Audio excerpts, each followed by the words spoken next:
Hello friends, a very warm welcome. I'm Lisa Taggart and I'm delighted to be making a contribution to this July 2022 Fairy Craft Fest. I'm also very happy indeed to be having a play with some of the fabulous new release stamps. You all know how much I love creating meadow scenes, so I just couldn't resist. This tutorial is actually very achievable, but before we begin, let's have a look at some of the materials that I used. Looking at tools, we have the acetate hill masks. Also we have the Versamark ink, the detailed white and the anti-static bag for embossing. We have glitter of choice. Mine is diamond stickles as usual, but you can use what you have. In terms of brushes, I have the fabulous Lavinia stamp stencil brushes, but I've also got the cheaper makeup type brushes. I've got applicators, which are also similar to makeup applicators for the pan pastels. We've got gold and silver glitter pens. We've got paint pens. I've used a variety of different types, just different nibs and colours, but I've also got the trusty Posco pens in pink, green, yellow and white. Also using my favourite Stabilo All black pencil for some filling in, and also the white Signo broad gel marker. Now the pan pastels, I've pulled out several colours here. You don't have to use them all. Bright yellow, green and magenta to begin. I've also got a lovely Hansa yellow with burnt sienna. I've got another green, phthalo green shade, an ultramarine blue tint, which is really like a purpley bluey colour.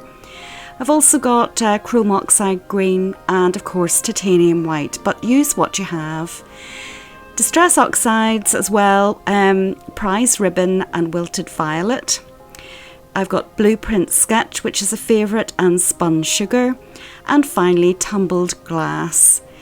In terms of the lovely elements pads, we've got Sahara and russet orange. I've also picked out Sundance, which is beautiful, and the very handy graphite. And finally the lovely olive, which is very important to this scene. And then for the permanent ink pads, the Versafine Clair, we've got Shady Lane, Medieval Blue, and the glorious Glamorous, which is a lovely colour. So those are the materials. Of course, use what you have. Now moving on to the new release stamps, and just look how lovely they are. This is the large Olivia. And we've also got the open dandelion, one of the ones from the set, the tall dandelion without the leaves.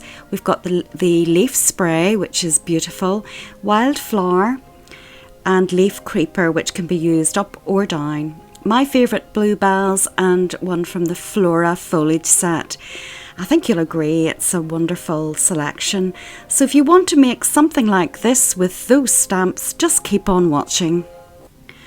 So to begin, we're using the watercolour card from Lavinia, and I've trimmed my A4 down to 10 inches by 8 inches. You can use a smaller piece if you wish. Now the background, I'm starting off with my Distress Oxides and my little brushes, and we're going to put in some sky at the top, and this is really just to take away the white, really to give us some sky, and I'm just brushing it on literally roughly in circular motions, and I'm leaving white gaps to give some indication of clouds perhaps, but I'm not being too particular about how I apply this. I'm just scrubbing it into the page, and as I say, circular motions with the brush. I've taken a torn piece of copy paper and in a hill type shape. I'm going to place that at the top and put in the mountain shape for the background, and I'm using my wilted violet colour, and again I'm not being very precise, I'm just applying some colour against the torn copy paper. And this could be a heather on a mountain, or just sort of an indication of a distant hill. And I'm not, again, being very particular because we can go over this at a later stage, add more or different colours. And in fact, I'm about to blend in a different colour to it now. I'm taking the spun sugar and another brush, and I'm just going to blend this in lightly to give it a wee bit of extra dimension and an indication of light perhaps coming from one side.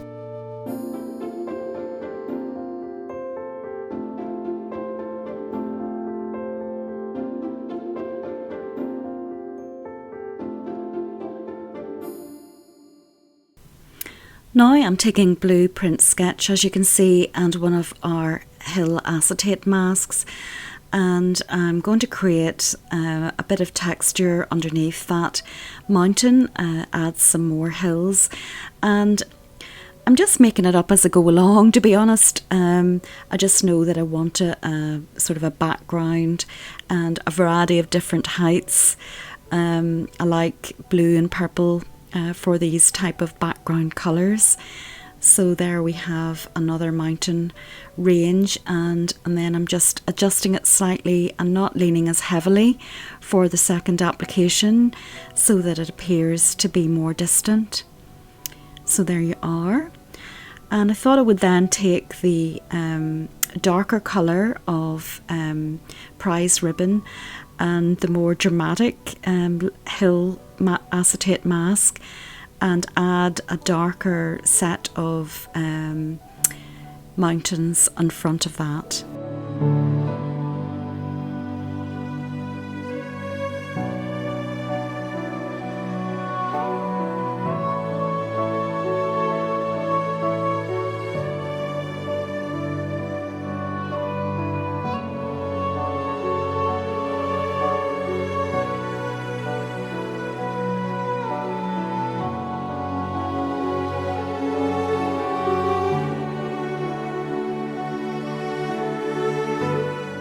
Next, I had in my mind that I wanted to create a rolling hill, but with perhaps some background valleys.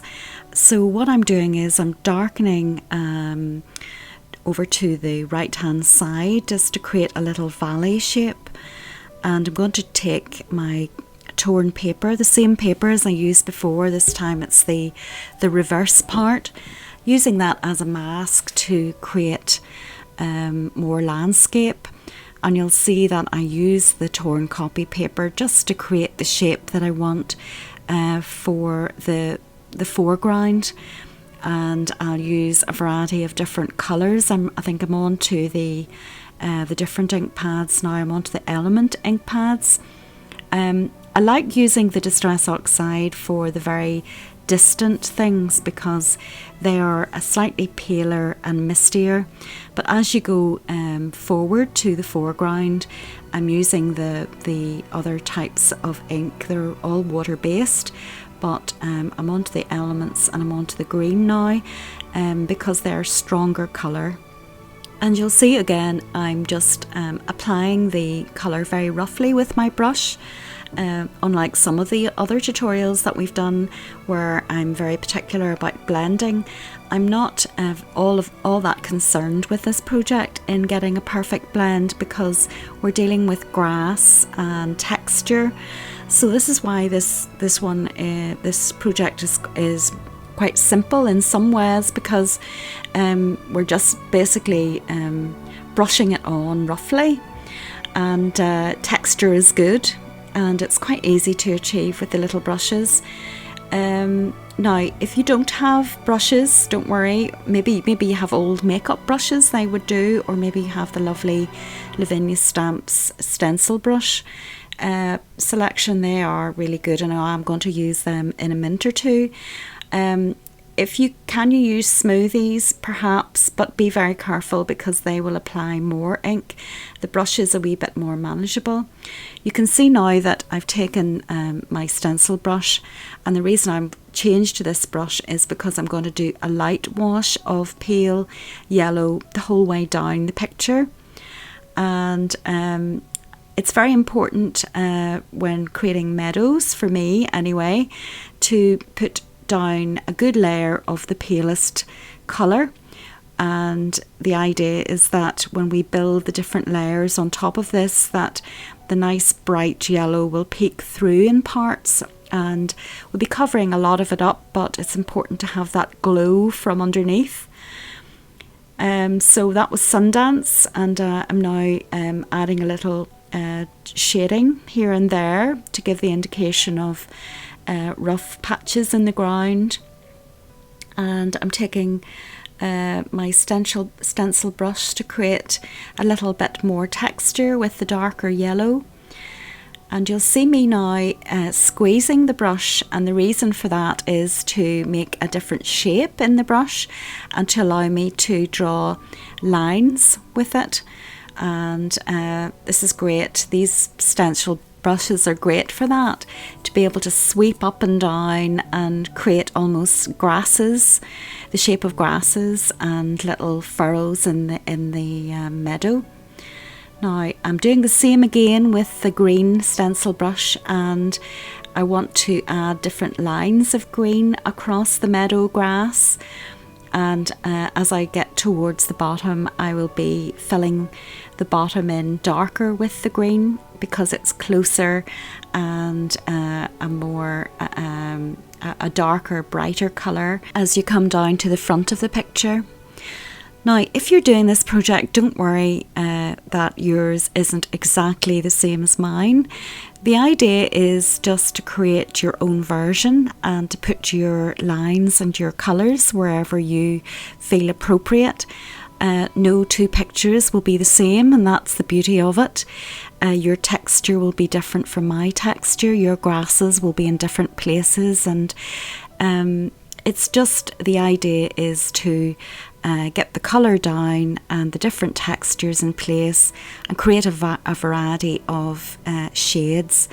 Now I've moved to the other makeup type brushes, and the reason for this is that the bristles on these brushes are more densely packed, and it's easier to enhance the darker areas with this little brush and just scrub the colour in. And you can see there that I'm creating more depths towards the front of the picture, and I'll be adding different tones later on. Yes, there's the very practical colour of graphite, which is a great colour to have because it's not black, it's like a dark grey, and it's not too strong, and it mixes beautifully with the other colours and creates darker version. So you can see there it's creating like a darker green, so I think graphite is a great one to have, and I use that a lot to deepen my colours.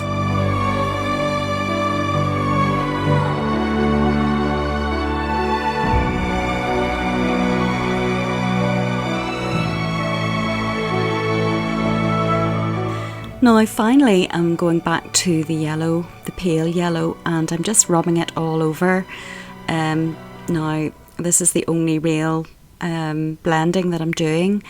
It's just important to have that yellow tone, I think, in the meadow grass, so I'm just going over the whole lot just to go over any little rough areas. So that's that. And I also decided to put more purple in the mountain. I do tend to go back and forth because once you put down the foreground, you realise then that the background needs a little more attention. And I had a very irritating little black mark up there. I don't know where it came from. I'm trying to cover it up unsuccessfully, but I do fix it later. So there you are, and it's important now to dry it very thoroughly before the next stage. And the next thing we're doing once this has been thoroughly dried is we are going to dab on, and this is such fun, we're going to dab on our pan pastels. And this is quite easy to do, and it is literally just putting little dots of colour over the top. And I've taken the green yellowy colour to start off with, and these are in no particular order. I tend to just do this very intuitively.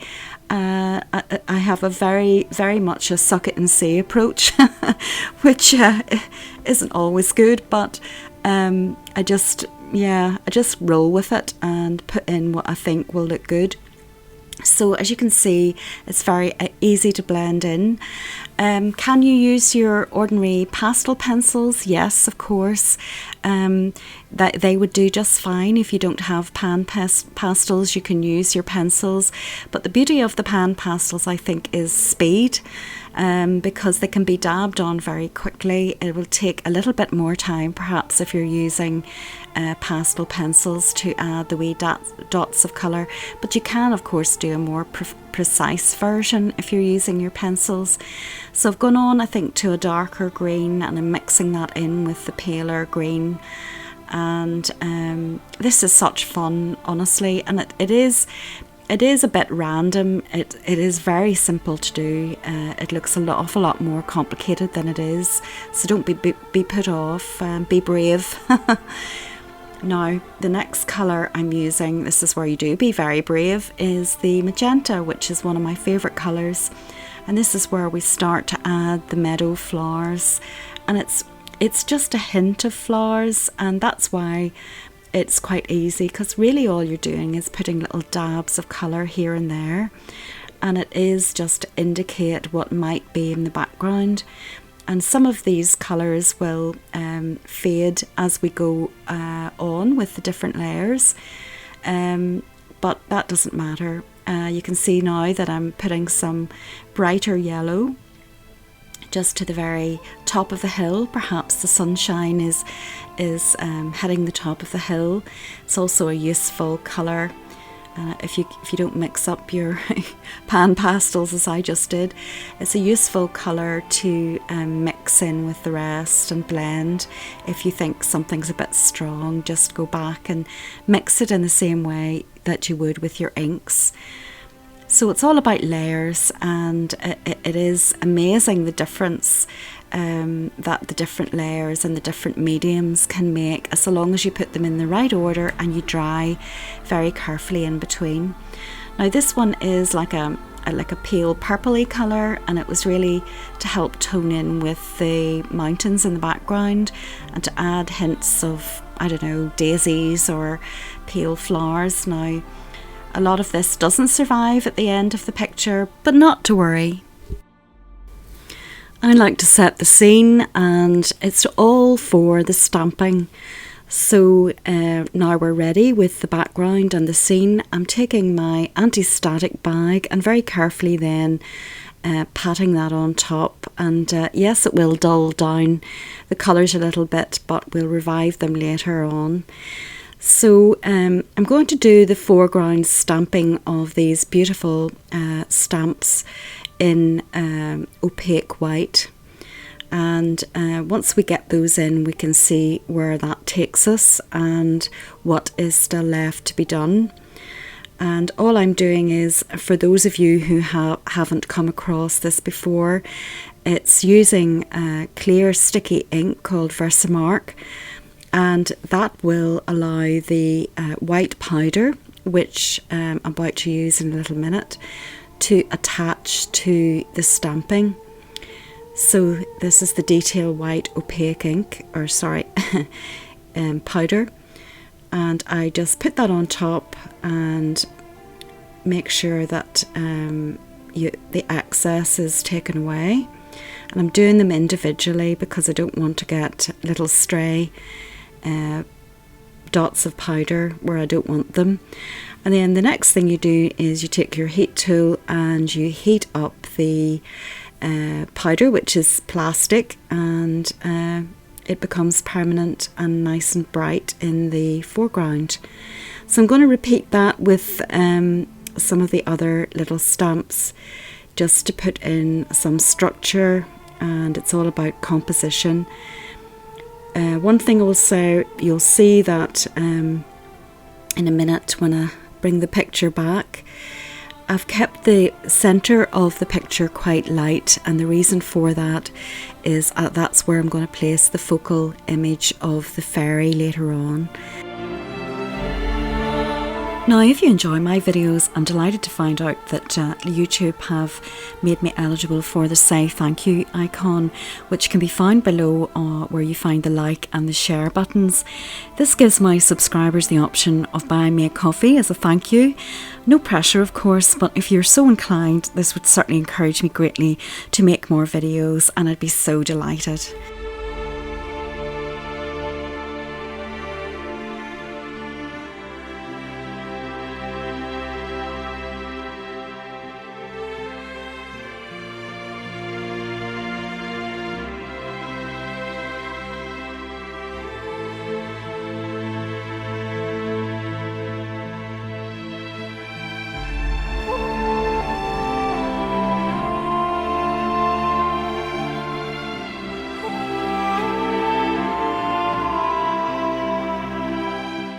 Now that takes us quite nicely to the next stage, and as usual I'm fussing about with extra bits of colour, so I've got my pastels out again and I'm reintroducing some of the little bits that we've lost, but I'm also going to darken a few patches and add a rusty colour in the background.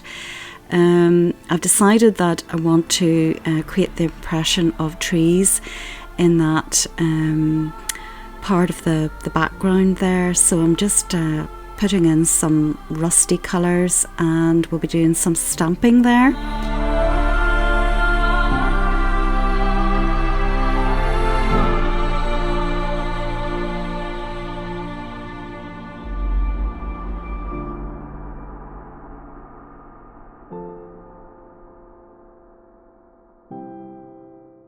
So there we are, and I'm taking the new stamps that I think are so versatile. Look at that lovely stamp, and I'm going to just use it to provide a hint of some tree foliage there in the hills.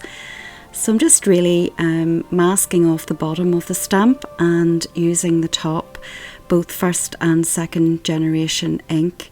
I don't want anything too strong, and I want it sort of just to be a hint. And I'm also using the other part of that set to go over that, and it just helps to have a couple of different shapes there.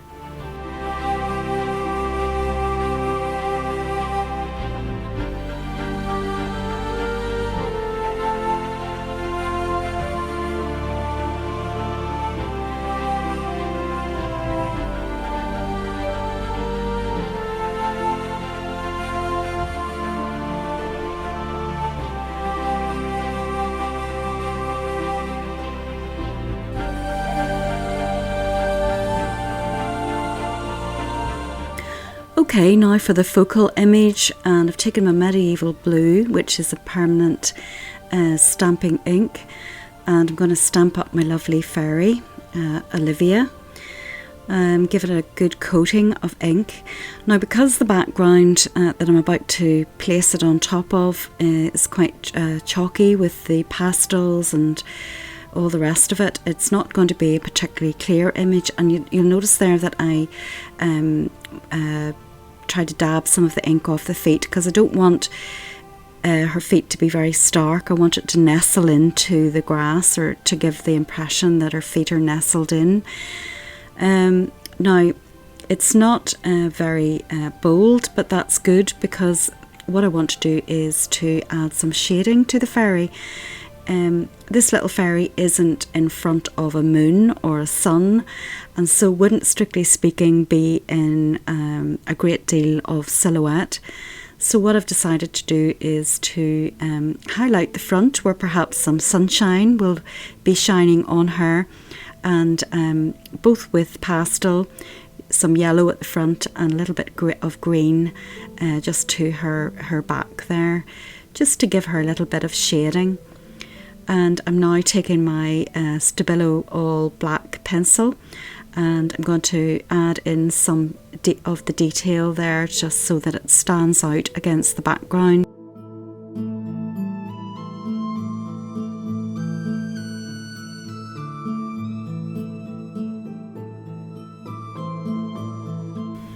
So we're now going to do some fun stamping with the smaller meadow flowers. And I'm taking this little stamp, which is from the Flora set. It's not a new stamp, but it's one of my firm favourites. And I'm just placing it quite randomly, using my copy paper to cover up some of the foreground flowers. And this is it's a fun exercise, actually. Don't be afraid of it. It is very random. Just put it intuitively where you think. There you are. You can see how that looks, and it's good to have the combination of first generation and second generation, even third generation stamping. So that was the dark blue, and I've decided then to use the lovely pinky reddy colour to place in the little bluebell stamp. And what I do very often is I use the stamps, and you'll see at the next stage that we go to, I'm using the shape of the stamp to add highlights to later on. So it's given me an idea of where to put the brighter colours when we come to use the paint pens. So don't worry that they look a bit dull at the moment. We're going to brighten them up, and it's just a question of adding texture to the foreground. Now the next colour is Shady Lane, nice green colour, and this new stamp is a creeper stamp, and I guess it can go down the ways or up the ways. I'm choosing it to use it this way up, and I think it's an absolutely glorious little stamp. And it's so good for adding texture to grasses, and it's just perfect for meadow. And I really enjoyed using this stamp and its little tiny sister in the set, which I'll use next. And this will be a real favourite of mine. It's beautiful because it's so fine. Now there's a little one, and I've taken the blue again this time just to add little touches of it here and there. And you can see how many times I've stamped here. It's just filling up space and adding extra interest.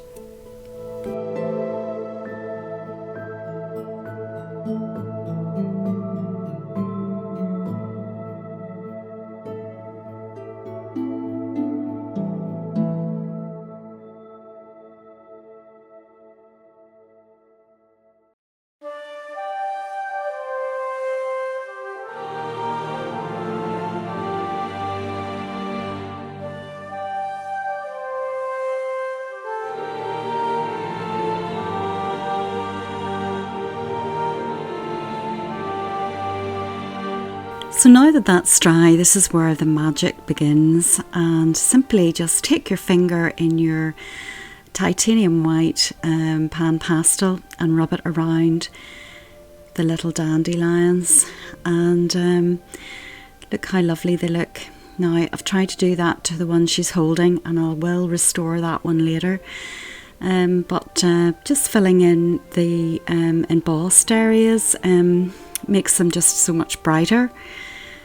So that's an interesting idea. It worked out quite well for this picture, so I think I might use that trick again.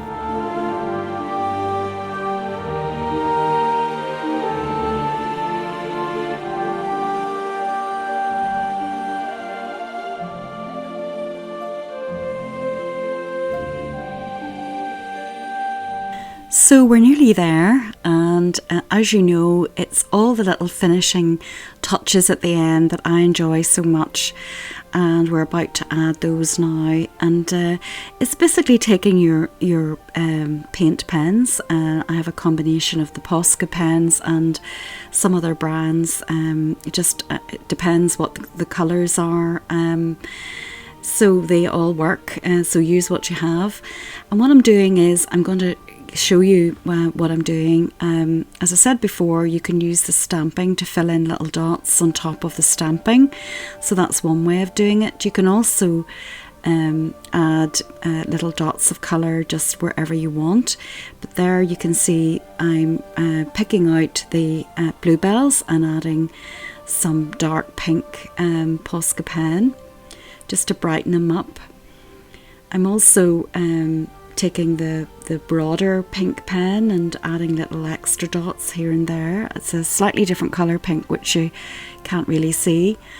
And I've coloured in the little tiny areas with my gold sparkle pen. It doesn't show up very well there, it does in person, but I did that for all 3 dandelions. And I took my silver pen and added little tiny dots of silver to the summer meadow plant. Can't remember exactly what it's called. Also taking the white Posco pen and just adding little dots here and there, and later on I will sort of make them more of a daisy shape in the foreground. So it isn't difficult, it really is just adding little dots of colour, little highlights to complement the dots that you created with the pan pastel. And there you are with it all completed. I wasn't going to make you watch me do every single dot, but you can see there, if you just keep going and fill it all up, how much of a difference it makes. Now what I'm doing is I'm taking my Posco pen in yellow and I'm just doing tiny strokes of grass and little stalks here and there. You can't really see, but you will at the end. I'll show you how that looks. And it's just very lightly in a flicking motion, little bits of grass here and there. And I use also the green Posco pen. That yellow isn't particularly juicy. I think I need a new one. So little bits of green as well, just to add extra texture. And then finally I've taken my graph out and my little brush again, and I'm darkening up some of the parts at the front just to add that extra dimension. And you'll know from previous videos that doing that helps make the lighter areas really pop. And obviously there'll be some shadow around the fairy and create a little indent for her to stand. So that's all is necessary there. And all is left really, apart from more fussing with the mountain, is to cover up my little dot at the the right hand side. There it is, the culprit. And what I decided to do was just to draw in by hand some tiny birds and to bring those across to the centre, just to try to disguise it. I hope I got away with it.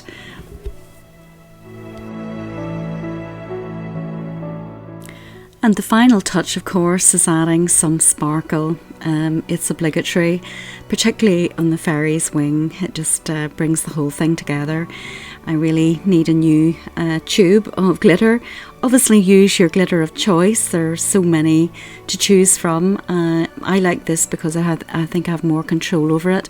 And I literally just do little dots here and there where I think the light would be hitting the little flowers, and just it's very quick to do, and it does make all the difference. So there you have it. That was easy. And you can see it's now framed onto some white and some black card. And there's the close-ups. I hope you can see the little strokes of grass maybe that weren't apparent earlier. And it's twinkling away. And in all honesty, it's not that difficult once you get the composition. The rest just follows, and it's just tricks, smoke and mirrors. So I hope you enjoyed the project. I hope you'll have a go and create your own meadow. The stamps are absolutely fabulous. I really enjoyed using them. Thank you so much for joining me, and please, as always, take very good care of yourselves. Until next time.